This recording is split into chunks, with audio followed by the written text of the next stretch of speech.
Alrighty, team. Welcome to the session with Joel. So, guys, as you're jumping on, just make sure you whack yourselves on mute so that if there's any stuff happening in the background, we can't hear it.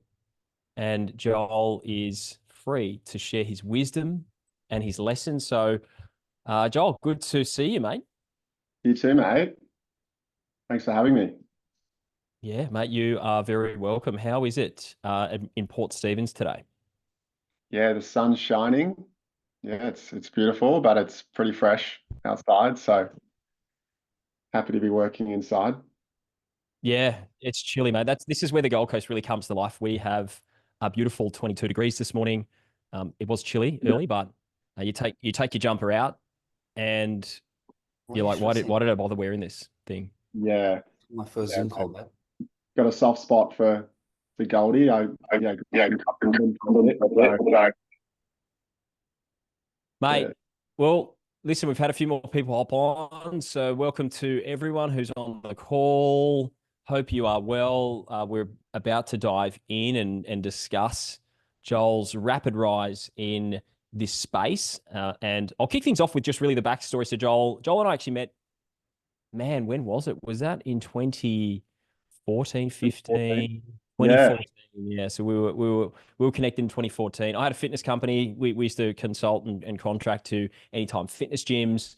We would sort of put our personal trainers into those gyms, and those PTs would go and prospect, get the clients. The clients would pay us. We'd pay the trainers. We'd build a business. We had around 10 sites around Sydney. And so Joel was one of the managers at one of the gyms that we were working at. And we had our business operating out of in Circular Quay. And so Joel, I think were you going through university at the time? no, I was yeah, I'd done my PT and I was managing a couple of studios there for those boys.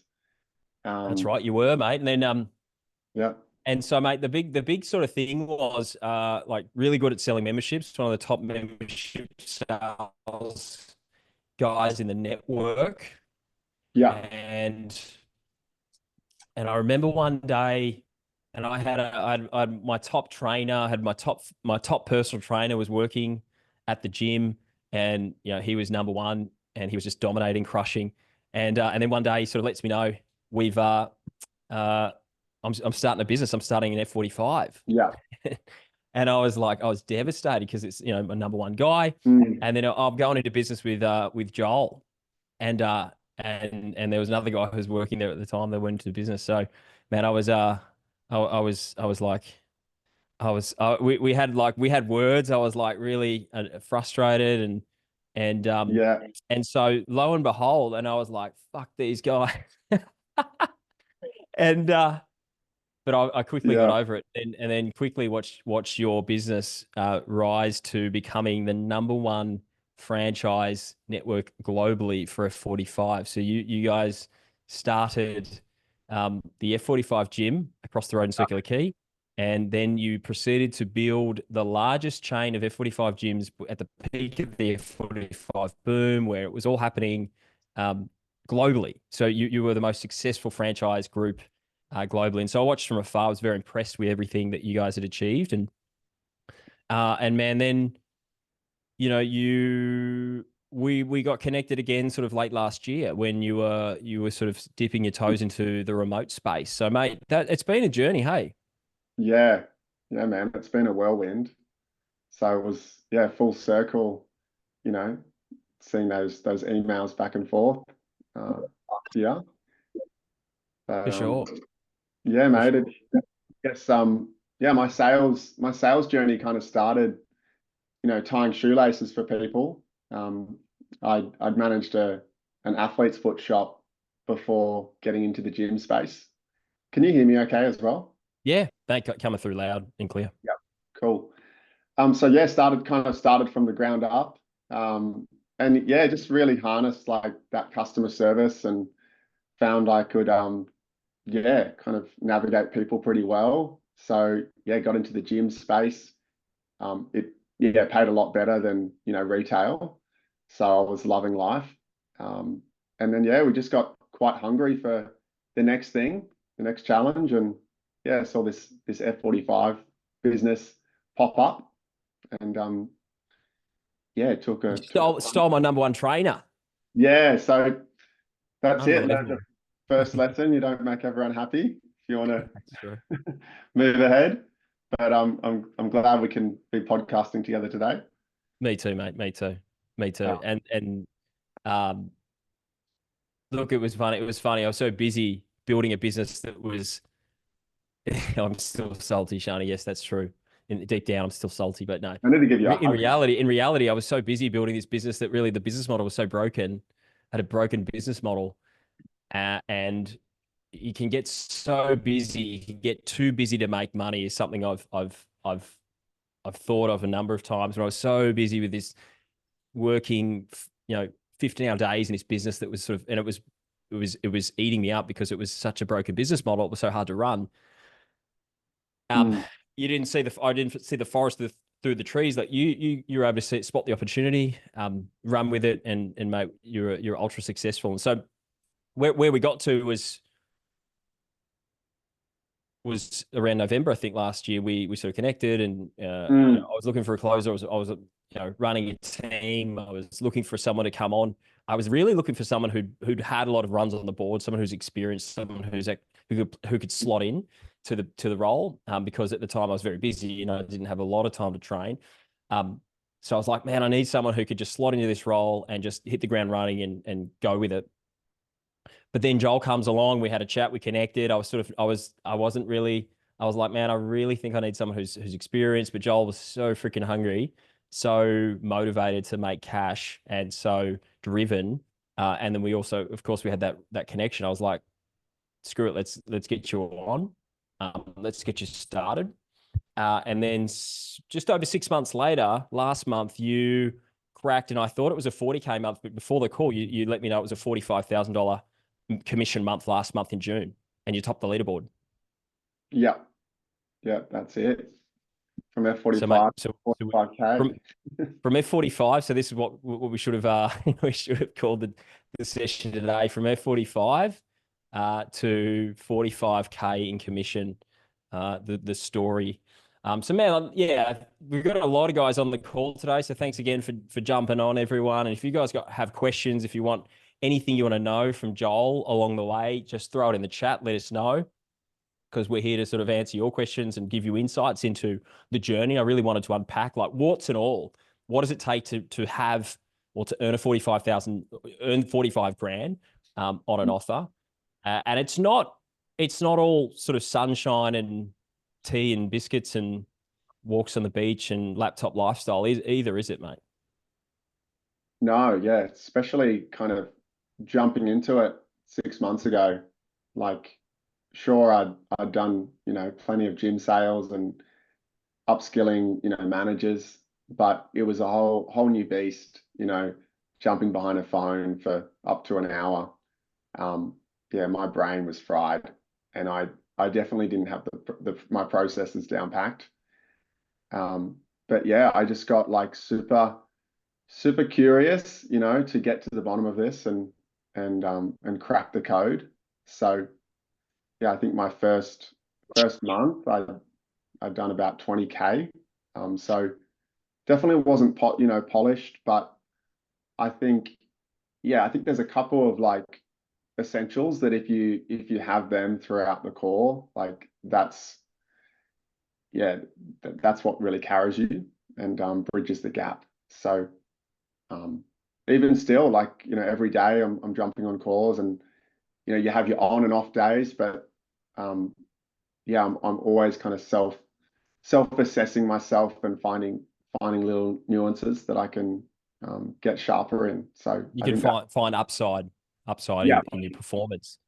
yeah, and I So think just for everyone's context as well, like you started in November, your first month. Oh, I'm just getting feedback myself. Okay, mute that person. Yeah, so you started in November. First month, you did 20K in commissions, which is pretty wild, and January, incredible in itself. Sorry, January. No, yeah. So I was thinking that's probably, yeah. So no, but November, December, it was ramping, it was building, it was learning the ropes, and it wasn't yeah, it wasn't just coming out of the gate straight away, because it's such a different sale than fitness sales, isn't it? So how would Yeah. you describe it to someone who's never sold this, or who has maybe sold in the past? They've sold fitness, they've sold something low ticket, something in person, something we can build rapport. How would you describe the difference for you going from gym sales, fitness sales, over to trying to sell a sort of $8,000 to $10,000 service or product over the phone?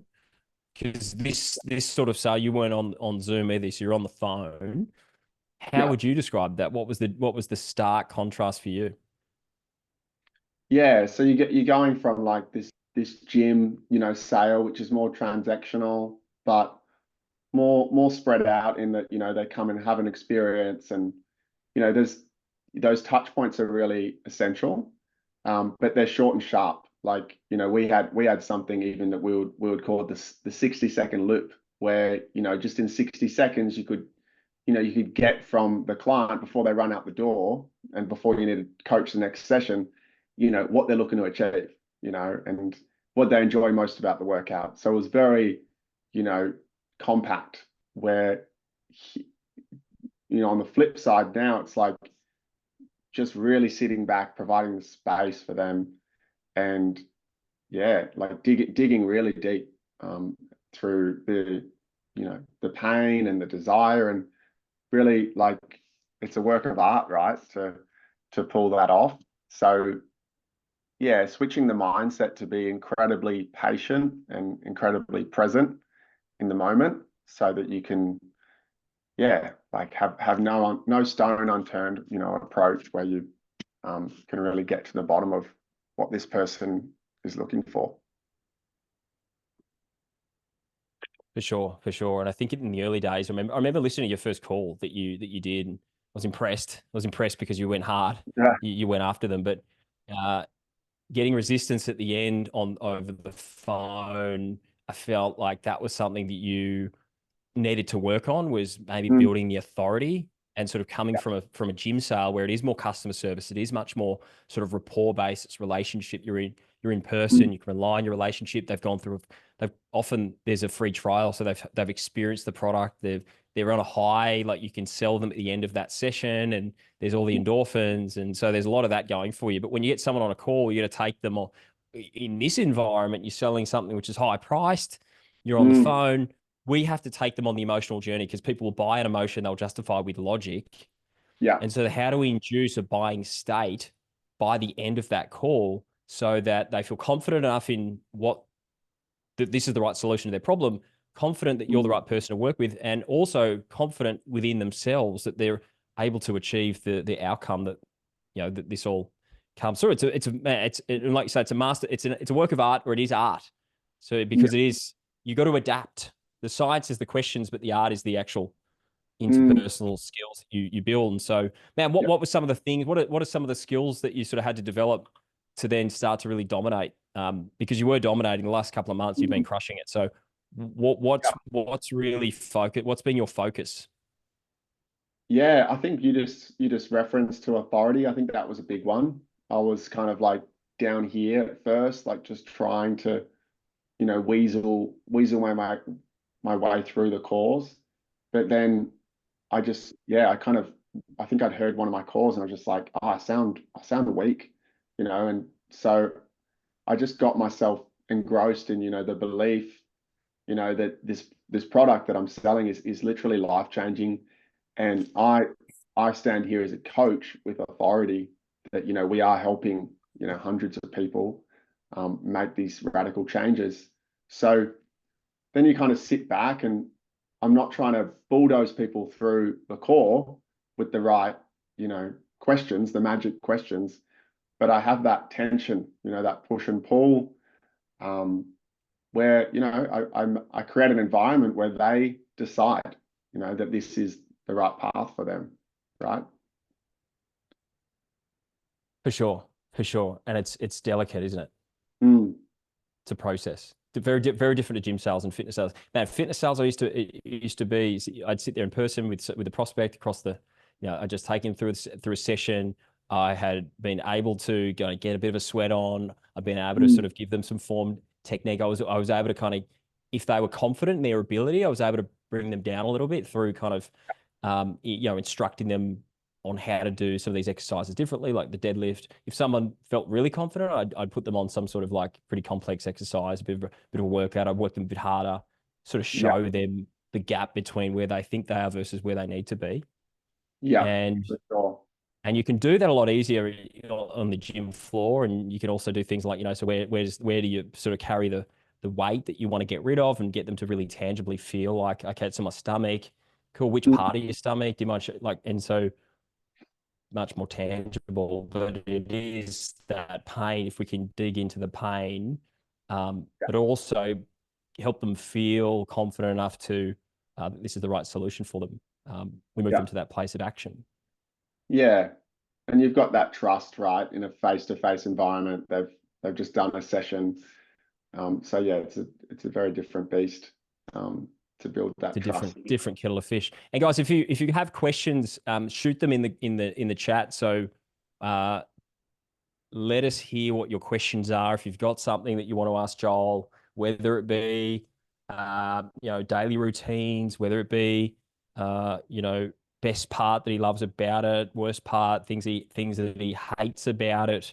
And we've got a question in the chat. So what changes did you make to manage and optimize your time during your 45? Let's talk about last month, because last month was a big month for you, and I know that you sort of really pushed it to probably to Mm. where you probably to a point where it was beyond what you want to be doing in sales. And I think the reason, beyond the reason you got into the sales was the flexibility, the remote nature, plus the money. Yeah. Let's talk about last month. And Yeah. it I was think, also one of those Hail Mary months as well. I know from the team, you were yeah. behind. It was like a sporting team. It was like behind by 10 goals at sort of half time or Yeah. three-quarter time. And somehow in the final term, you just, pulled a miracle result. Yeah. Yeah. I think I was already carrying the team, but there was a lot of pressure to like, hey, we still have such a gap. So, um, and I kind of every month I was just, getting a few extra, wins. And so I'd kind of reached a point, was like, okay, this is EOF wide. Um, let's see how much I can really push this thing. And yeah, so maybe a bit of, sacrificing with and bargaining with the wife, but I just really lent into it. Um, and I think I want to share that it's a self-development journey as well. Like, um, people say win the morning, win the day. I think that's so paramount.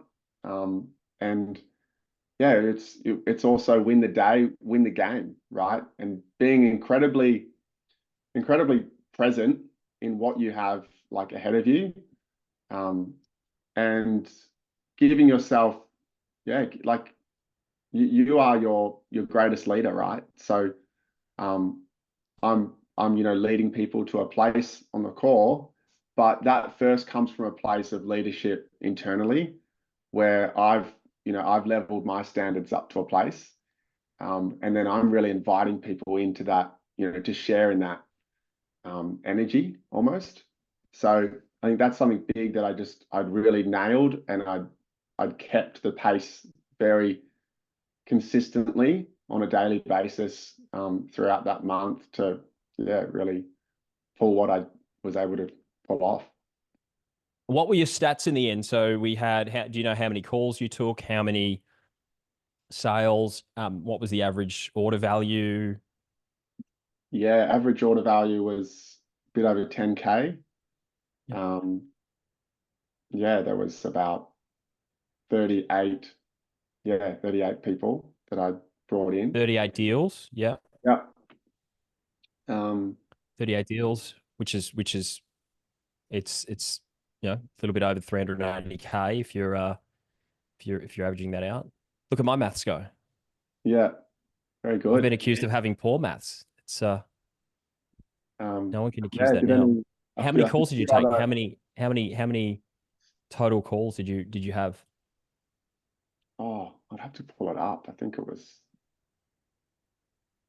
Hey, Katarina. yeah, I can't recall. Just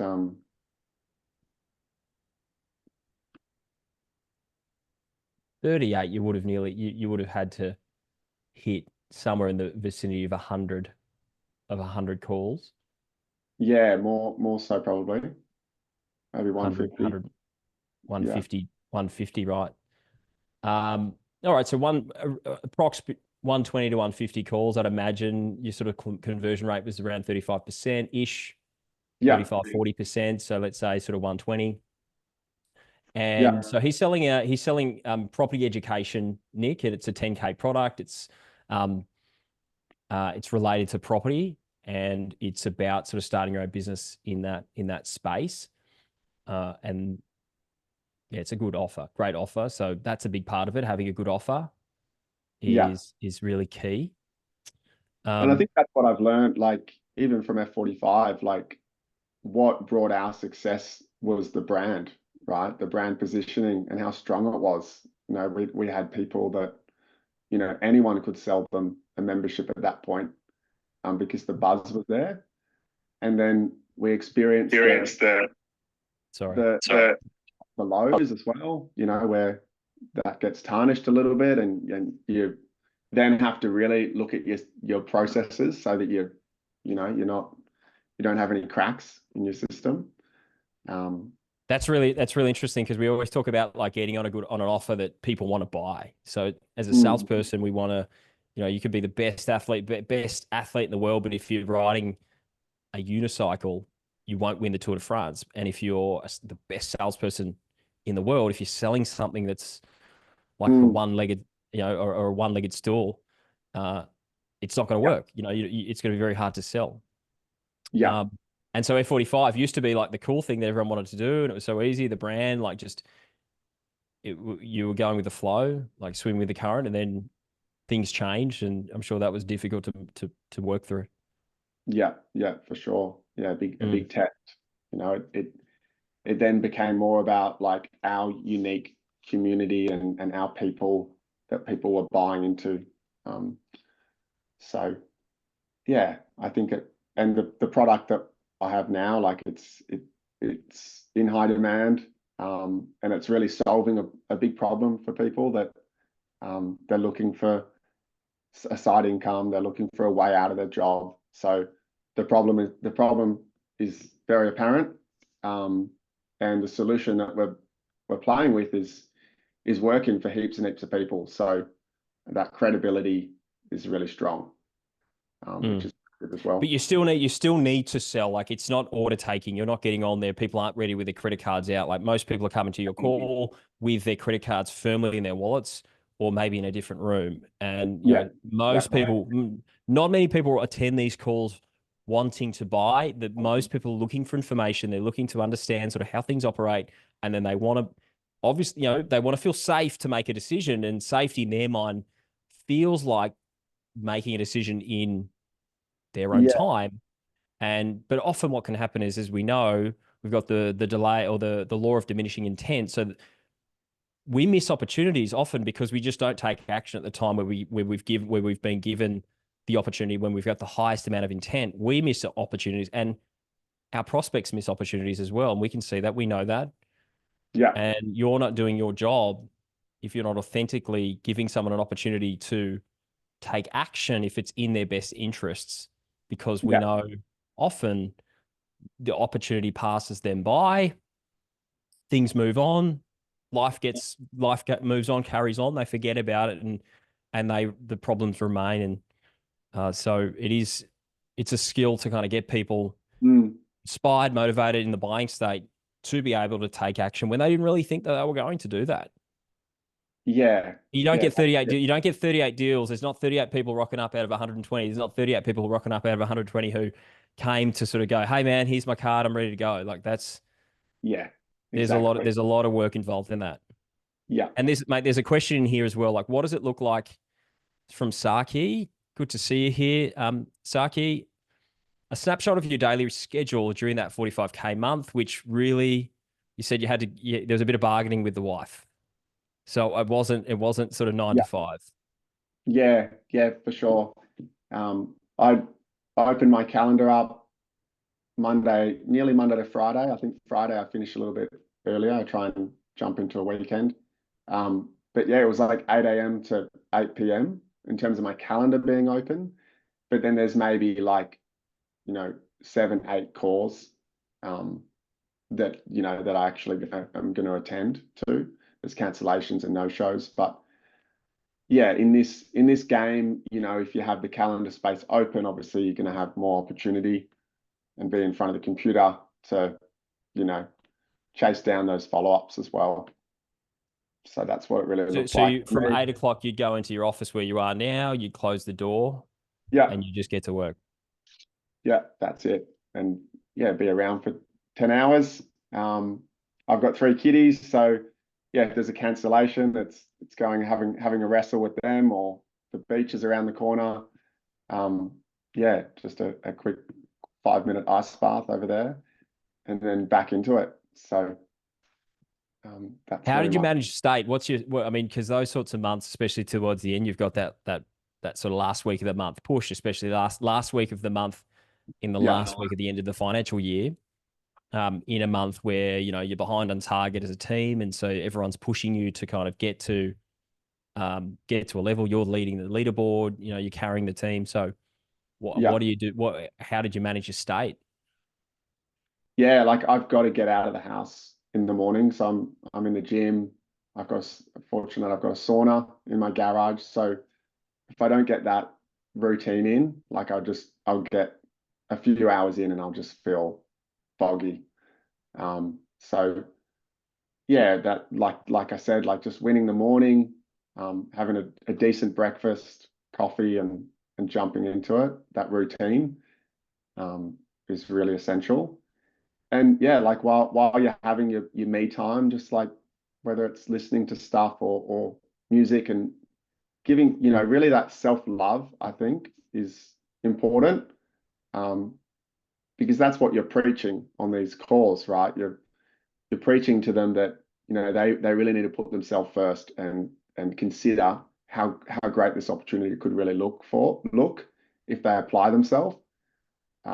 So you have to really practice that, I guess.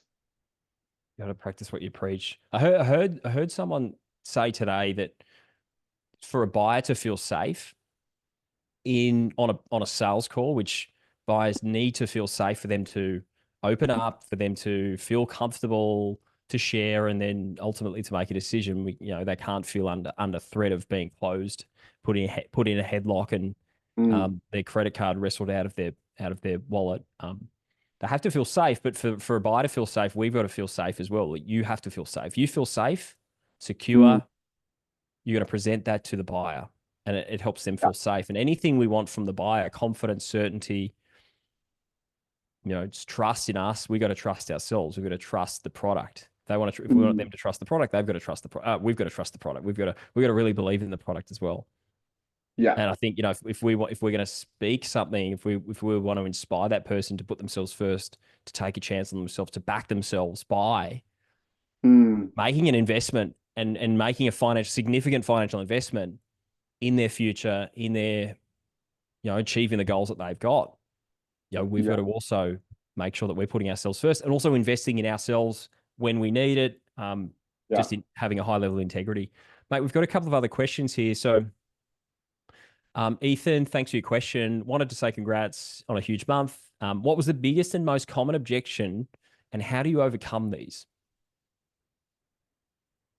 Yeah. I think biggest one is fear in our, in the product that we're selling. People are transitioning from, a job.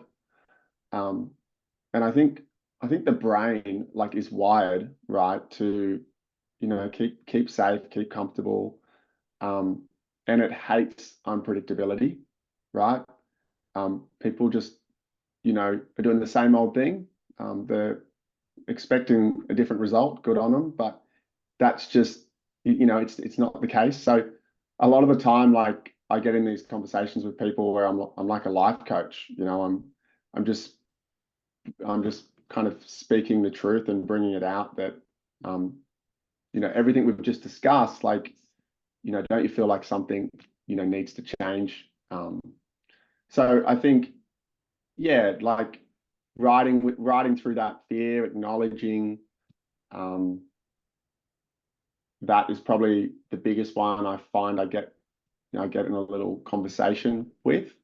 But I think it's the point that I develop that trust and care through the call that, I can get them to open up about that and make it a conversation, not a bulldozing where I'm, judging them in any way, but providing them a space to really see. So the conclusion that we really want is for them to see that the only missing piece is their commitment, and them overcoming their fear. Because, throughout the journey of the core and any resources that they've seen, it backs up that, this process works. And, they're only going to create that pudding, that sizzle, that dream. It's only going to come to life if they take action, right? And get the train moving. So that's really our job, for them to really see that that's the missing link. And we're here, whether it's on this phone call or the next phone call, we're here to really cheer you along until you can come to terms with that wrestle and go, yep, I'm up for the challenge. Let's go. So true, man. So true. And man, the way that you explain this, just shows the background that you've got, and you've brought it into this space. It's very relevant, where, I think a lot of closers and people who get into this space and into sales, a lot of sales trainers, they'll talk about the way we handle objections. And it's almost like you're making them wrong for feeling those feelings. We're making them feel like they're stupid for not taking action. But if you can, and often because the closer actually genuinely believes they're stupid. So it's in your mind, you're like, this person is a dickhead. And because they're not taking action, they're sort of not committing, and they're not putting themselves in the position where the closer is going to get a commission.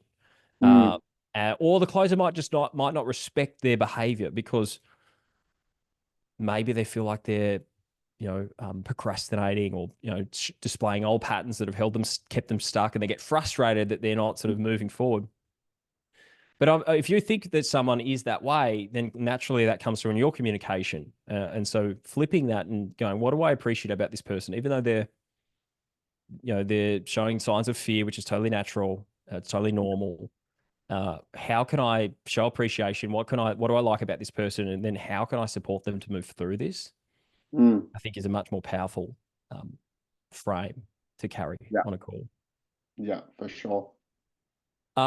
What does a typical week look like for you, Joel, to do a 45K month? How is each day structured? What's life? I mean, we sort of covered that, but I mean, is there anything like around a week? It sounds like you took the weekends off still. Yeah.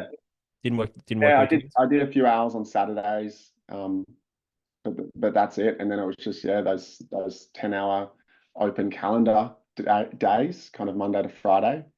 And just being relentless, just digging deeper with every, in that mentality that, like, hey, how can I really find something for this person? And whether it requires, like, hitting up, the powers that be, to see what deal we can get this person on. That was really my mindset that month. Love it. Love it. Well, I'm sure it's cool for people to know, like, even though you were probably too gassed, it sounds like you sort of don't want to go that hard again. I think you sort of reached the limit. You still had your weekends. Yeah, for sure. I think those four walls, mate, you must have, you might want to sort of change up the artwork in there. You might get a bit, you might get a little bit bored from being in there so much. Yeah, that's it. I've got about 20 pieces in the garage. I'll just bring them out just to keep it fresh. But I've seen that artwork behind you. I think that needs a change. All right, mate. We need to, mate, I might send you something after this call. It might be a photo of me. Just see myself in the background. But a good question in the chat from Chris Graham. Cool. So yeah, to overcome your authority problem, was it only your conviction in the offer you changed, or script, questioning, tonality? Yeah, definitely tonality. I think I got that from Chris a lot. Like the other thing was listening to lots of calls, Chris's calls. He really is in the driver's seat throughout the whole call. Yeah, like just really, I think, yeah, acknowledging what I've gone through in business, and that I can speak from a place of authority of what I've kind of developed. And yeah, it does take time. So maybe it took a couple of months of me really having the belief in the product. But yeah, the tonality, like even from the start, like, "G'day, Chris, how you going? Yeah, good, awesome. Well, let's dive in." Like, just those little, those little tonalities that you're the one in the driver's seat. Throughout the call. Certainly setting the tone from the start was one thing that we sort of worked on. I think from memory, the first month or so, there was a little bit, an overdose of rapport. So we sort of, I'll talk about the minimum effective dose, just enough, but not too much. And you can even be really pleasant without even asking a question about where they're based, what the weather is. And so often when you're asking what the weather's like and where they're based, you've been really friendly. There's only two people that are friendly, two types of people, like family and salespeople. And so when you're too friendly on a call, people are like, "Oh, this guy's trying to sell me something." Yeah. Yeah. So it's setting the tone. Yeah, it's that doctor analogy, right? Like even if you have to dress up as a doctor just to feel like, get the put a hat on or whatever it is. Doctors don't wear hats. I don't know why I said that. But like position yourself in a way where, you're the coach, or the physician, and you're going to be prescribing like the cure to their scenario. So shout out to you, Saki. If you're still I can see on the call, Saki's a specialist in the medical field as well. So she's exploring potentially coming into the sales realm as well. So this will come very naturally for her. Yeah, just channel those vibes. Channel those doctor vibes. The crossover will be very easy. Yeah. We've got a couple of other questions, man. So Regan, do you mind asking what were the typical objections that would come from clients within the product? How you typically overcome? It really is about, yeah. So Joel, maybe you can explain. I mean, we spoke about fear. What about money? So money can come up. Like you've recently had a price increase on the offer. So we've gone, it was a significant price increase. More value came with that though. So there's more value being provided, but there was a pretty significant price increase. How did you go about that? And that's something interesting to speak about. You're a salesperson, you're selling an offer, you're convinced that the offer is great, and then you've been selling it for a specific amount of money, and then all of a sudden management come down and they sort of give you a higher price. And if people have money blocks, if you've got money mindset issues, abundance issues, you're stuck in scarcity yourself. If you never invest in your own education, if you're stuck there, it can really be hard for you to ask for money. Yeah. And I know that you were sort of one of the first to really take it up and kick goals on that offer with the price increase. What did you go through to readjust your mindset selling something for almost double the price? Yeah, I certainly caused a bit of maybe a good problem. They were talking about doing these big bundles, and then I just was very optimistic one day and just sold it. So I think they had to put the brakes on that idea for a little bit. I sold someone a couple of courses, but what was the ticket price? That was 25K. So what had you been selling the price at? Like 10, 12. 10K, yeah. So you went, screw it, let's give it a crack. Obviously in their best interest, obviously the best thing for the client was that they wanted and they needed that bundle, but it's a big ramp up. Yeah, because normally it was kind of, they do that program first and then the second one, but this guy had a friend that had done the full thing, so I just I was going off this conversation kind of seeding that we're going to be able to do that. So I just ran with it. But yeah, I think price, like, yeah, definitely comes from conviction in mind, like seeing that, 10 years ago, I was going into a bank, asking for a personal loan of 60K.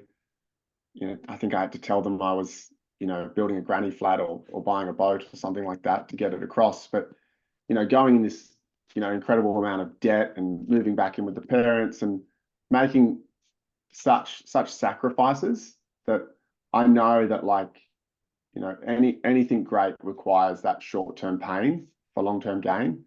So I can really channel with that.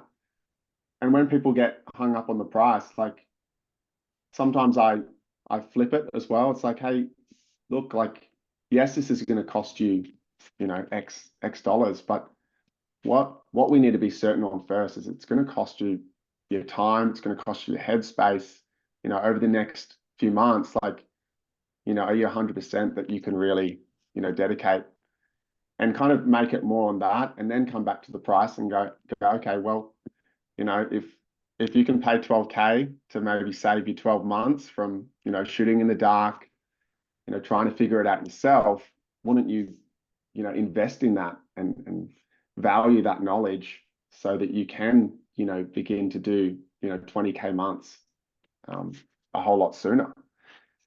So just kind of spinning it that way. But then also there's a lot of people, that it's not a fit for them financially. So also writing that with them. And I think the more, compassion you show that, yeah, like at the end of the day, it's never going to be perfect. It is about taking a calculated risk that's going to work.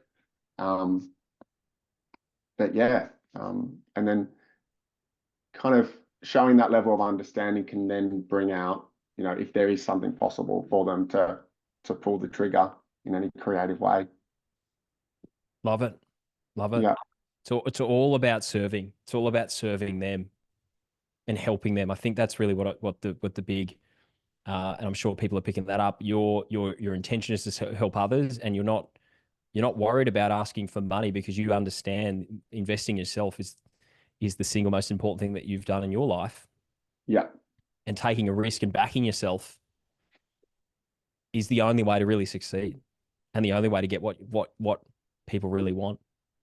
And so, yeah, really realigning with that. It sounds like you really realign with that a lot. Joel, Egan, how did you find selling a product you were relatively and completely unfamiliar with? And I can also second that you were completely unfamiliar with this product. That was fun. Yeah, those questions you get, and whether it was on licensing, and I just, yeah, I think it just calls you to rise even more, to care even more, and be more conversational, to build that trust, and then, yeah, quickly get off the phone and call Chris for the answers. And the next time. There's a lot of Slack messages that I was getting, a lot of voice messages. Or while I'm on the phone, like, quickly, like, this cost. Yeah. And then you got to become a student of whatever you're selling. Better that someone, I guess I wouldn't always recommend selling something you're just totally unfamiliar with as your first gig in high ticket, which is your first gig. But having said that, there is a way that you can fast track it. You just become a complete student of the industry, even podcasts, books, YouTube. Every spare minute. Not worrying too much about your sales dialogue, but worrying just about product knowledge and just having conviction. Also, really, really leaning into the success of what you're selling. So going through and watching the testimonials, reading the reviews, even speaking to clients, past clients, so that you can really feel how it's changed their life. You bring that to a call, you can see how it's changed this person's life. You bring that to this call where you're speaking to someone who's fearful. Your certainty, your strength, your conviction will overcome that person's doubt every time. Yeah. 100%. And you do that really well.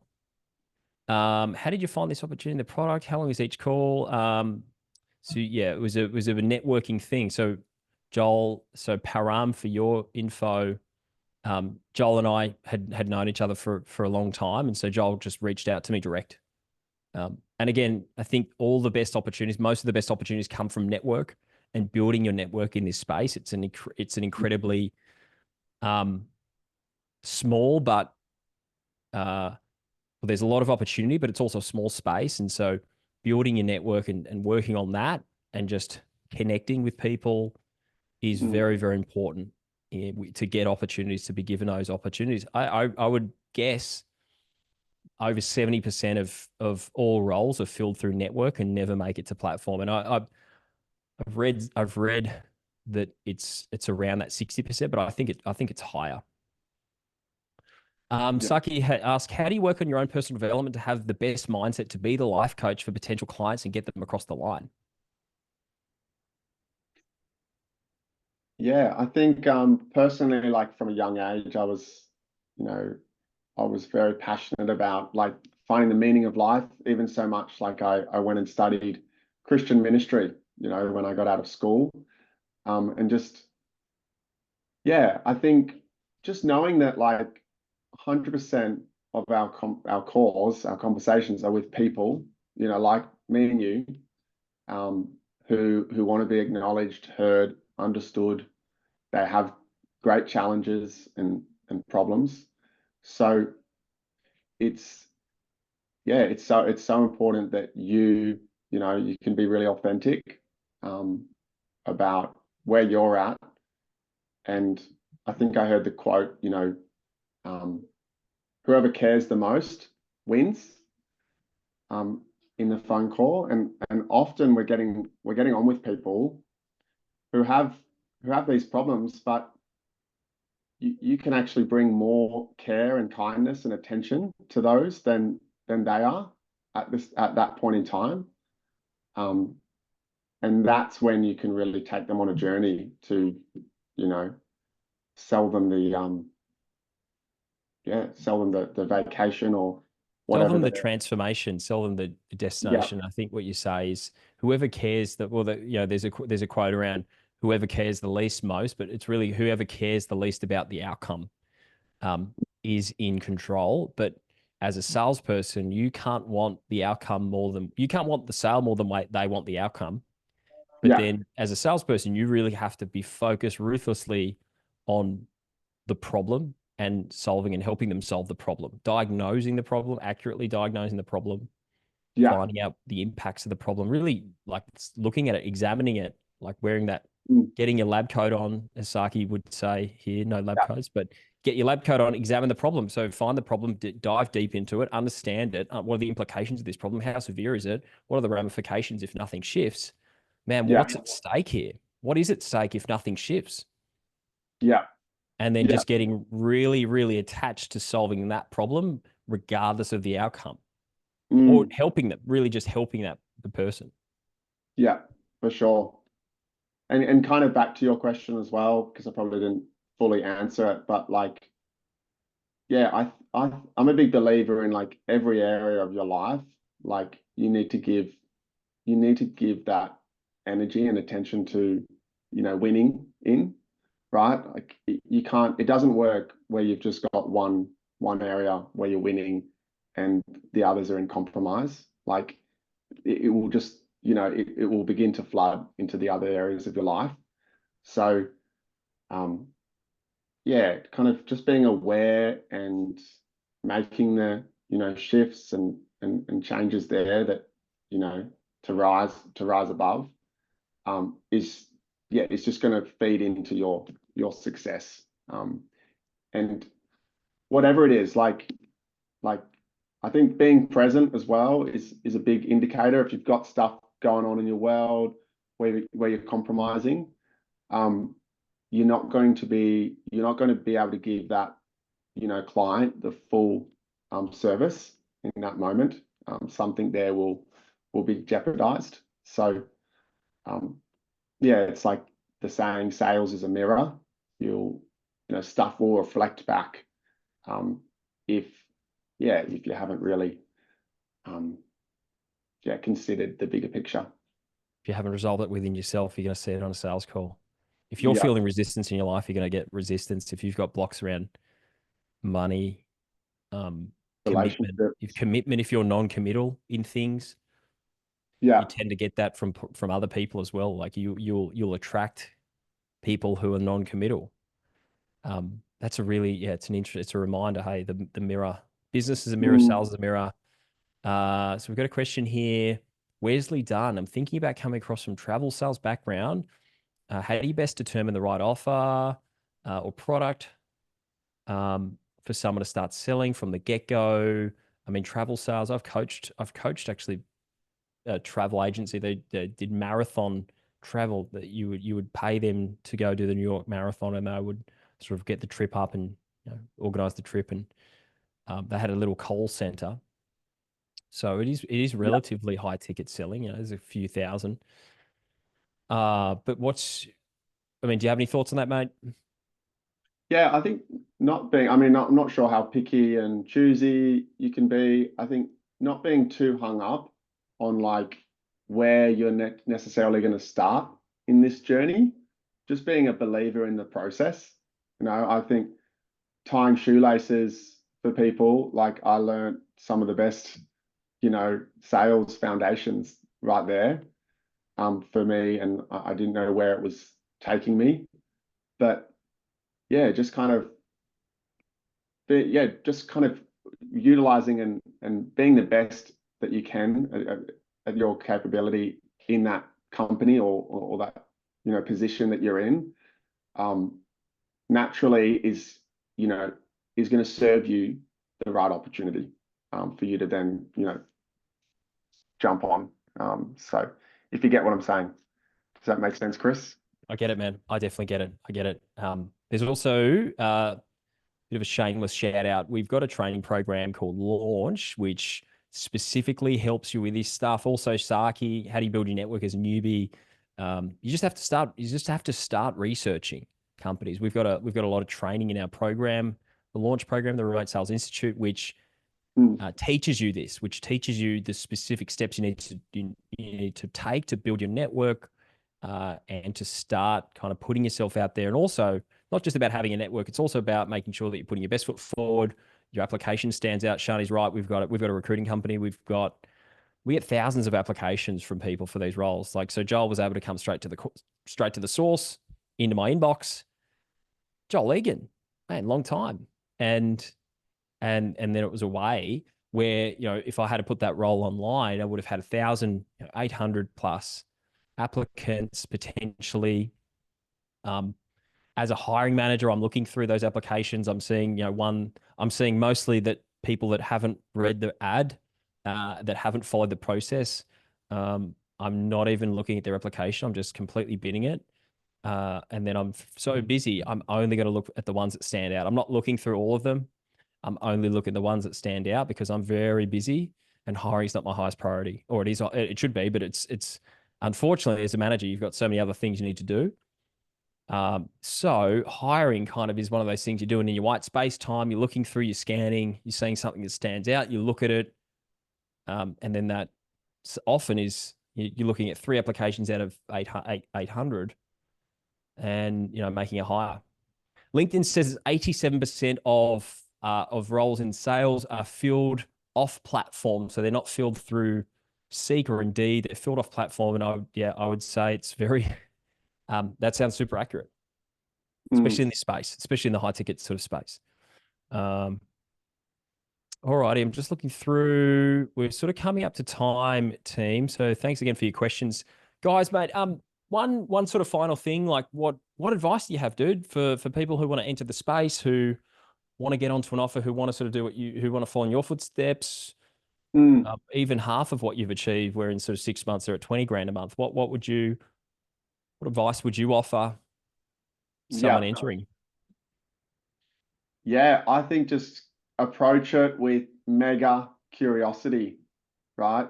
Just jump in if you've taken up a you know if you've taken up a role or you are in a sales role, just approach those calls and create a space, create an environment where you know, you are curious, and then coming back to that space where it's actually about being curious about yourself, to be curious to like what you can achieve in that month, and really go after it, hold yourself accountable, and yeah, see what's possible. So good. So good. Awesome. Well, we might wrap things up there, mate. I might let you go and have some lunch with the fam or jump on a call. What's up next for you? Yeah, mate. Have a coffee and go again. I think I've got one in about half an hour, so perfect. Perfect timing. Yeah. Well, dude, I'm so stoked for you, man. Like I mean that. I mean, I'm so proud of you and stoked with what you've achieved, and I know what was on the line for you, dude. So, mate, I'm loving watching your rise, and yeah, looking forward to what's in the future. Yeah, mate. Super appreciative of your support. Loving the ride and excited to see what's ahead. Cheers, Let's Chris. go. Let's go. All right, team. Well, thanks a lot for hopping on, everyone. Hope there was some gold in there for you. Maybe throw something in the chat. What was helpful? What was useful for you? What's the biggest takeaway? And I know I've just wrapped it up, but I'm also now asking for takeaways. But I'm curious. We're genuinely curious. What are the biggest takeaways that you have from this chat? I feel like it was a really powerful chat. I honestly feel like this was such a good reminder. Sales is about integrity. Sales is about how you show up personally as yourself. Sales is as much about you as it is about the other person internally. What's a takeaway, team? So thanks, Shani. Level your own standards up. The importance of brand, very, very crucial. Sort of hard to sell. It's hard to sell something that's crap, you know. Hard to put lipstick on a pig, really, isn't it? I mean, you can put lipstick on a pig. I'm sure that's pretty hard in itself, but you know, often it's still a pig, isn't it? And yeah, great summary, Shani. Key takeaway: networking is a key as a new starter for sure. Is it possible to listen back to this? For sure, man. I'm going to be posting this in the closest dojo. Have the right training structure so you can succeed. Jump on an offer to succeed. That's a lot of pink. Yeah, love it. Main takeaway: you need to sell to yourself before you can sell to others, man. That is powerful. Let's finish on that. You have to sell to yourself. You have to buy into yourself and your own greatness and your own self-worth. You have to genuinely believe that what you're doing is making a difference, I think. And you have to come to that call with conviction. When you're asking for money, you're asking them to do something that you would do yourself, and you've got conviction on, and you've been backing yourself in your own life, showing up powerfully every day, so that when you jump on that call, people feel your presence. And that's what you've been doing. Yeah, that's it. Love it. Awesome, team. Thanks so much for hopping on. We'll see you in the next interview. Thanks, mate. Bye now. Cheers, guys.